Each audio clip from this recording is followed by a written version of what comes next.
And we continue to see a big outpouring here this morning at the scene. More and more people coming out here laying down candles and flowers, and especially now that some of the victims have been identified and they're seeing pictures. So it really is hitting home for a lot of people. And many of those that are coming here, really the looming question for them is the motive, the reason. Why did this 72-year-old gunman storm inside in what was a joyous celebration and open fire? Here's what we know about the gunman. First of all, we do know that his home was searched yesterday in Hemet. In fact, we do have some pictures of that search. The U.S. Marshals took part in the search along with Riverside County Sheriff's deputies and Hemet police. They served that search warrant inside a senior living community where Tran lived alone. Neighbors there told us that we're stunned to learn that he may have been involved in this. They said that he wasn't someone they'd be afraid of, that he was nice and kept to himself. We also spoke to Chester Chong this morning. He's the chairman of the Chinese Chamber of Commerce.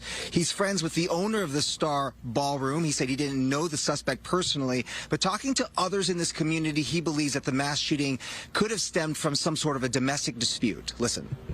A couple of husband and wife, and I heard about the wife wanted to be here to do the service for ceremony, and the husband don't want him to come. That's what I heard. Then that's happening. That the husband come here, bring a gun and shooting the people. In fact, Hemet police is telling us that Tran went to police over 10 years ago, accusing his family of trying to poison him.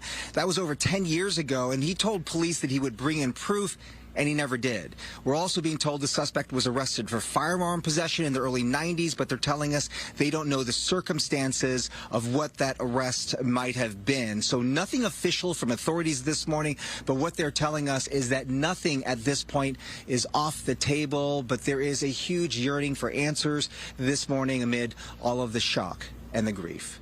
We'll send it back to you.